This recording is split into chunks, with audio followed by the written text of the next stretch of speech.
Bonjour à tous, nous allons continuer avec les classes Directory et Directory Info. Dans la vidéo précédente, je vous ai montré la méthode getRandomFileNumber de la classe Path qui permet de générer un nom aléatoire de fichier composé de 8 caractères plus 3 pour son extension. Alors je vous avais dit, ce qui serait intéressant, c'était de faire une boucle afin de voir si je veux créer un nouveau fichier temporaire ou alors un nouveau cookie ou alors n'importe quel fichier, et je voudrais être sûr que il n'existe pas.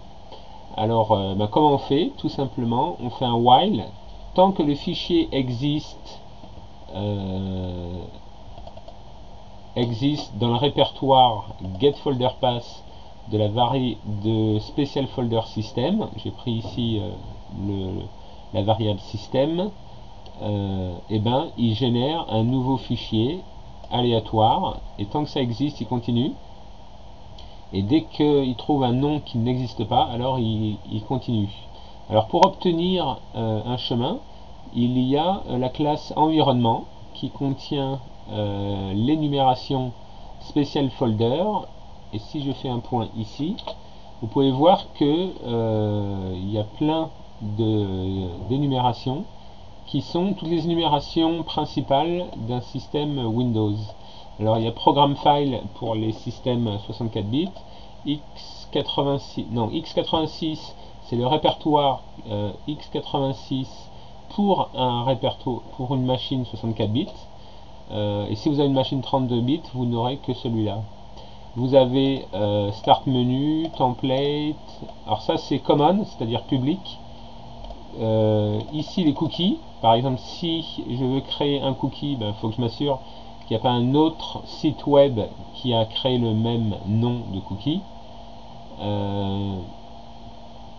Internet Cache, c'est intéressant. Et là vous voyez My Computer, My Document, Music, Picture, Vidéo. Les raccourcis réseau, c'est intéressant. Program File et x86 pour système 64 bits. C'est programme, le système, User Profile, Document Setting et Windows. Alors moi j'ai pris système comme exemple, et donc je lui dis renvoie le chemin de où se trouve où mon système a été installé. Alors c'est vous avez pu voir que c'est Windows pour la majorité des cas, mais sur un Windows 2000 c'était CWinNT. Donc il récupère le chemin par getFolderPath, il rajoute un anti-slash. Alors il y en a deux pour dire que c'est pas une séquence d'échappement, mais c'est le caractère anti-slash, et je rajoute mon fichier. Donc le fichier, je l'ai déclaré, c'est un string.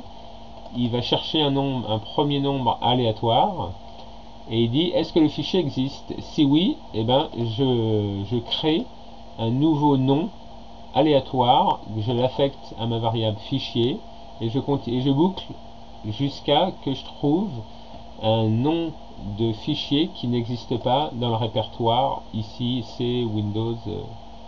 Voilà, donc je vais faire F5, et là vous pouvez voir que il affiche.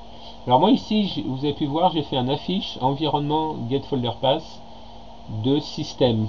Pourquoi? Pour voir si mon chemin à la fin avait un anti-slash ou pas. On pourrait écrire si le chemin ne finit pas par un anti-slash, le rajouter. Mais vu que ici je mets la variable, je mets la déclaration et pas un nom de variable comme chemin système, c'est plus simple de rajouter un anti-slash. Donc je dis voilà, je génère un nom de fichier, et ce fichier il n'existe pas dans le répertoire, c'est Windows System 32, donc je peux le créer et l'utiliser comme bon me semble. Donc ça vous permet de créer des fichiers, et dedans vous pouvez mettre ce que vous voulez. Voilà, donc vous ne laissez pas berner par l'extension d'un fichier qui, même si son nom indique EXE exécutable ou DLL, c'est pas forcément un fichier, un assembly exécutable. Pour preuve, j'ai vu certains développeurs qui mettaient des infos un peu secrètes dans des fichiers qu'ils avaient appelés .dll et qui étaient tout à fait éditables avec un éditeur de texte. Donc voilà, une fois que vous avez créé votre fichier, vous pouvez faire ce qu'il vous plaît de faire. Donc voilà, c'était une petite vidéo pour une petite application. Voilà, donc si vous avez aimé, vous pouvez vous abonner. Si vous avez des questions, vous pouvez les poster. Sinon, à bientôt pour une prochaine vidéo.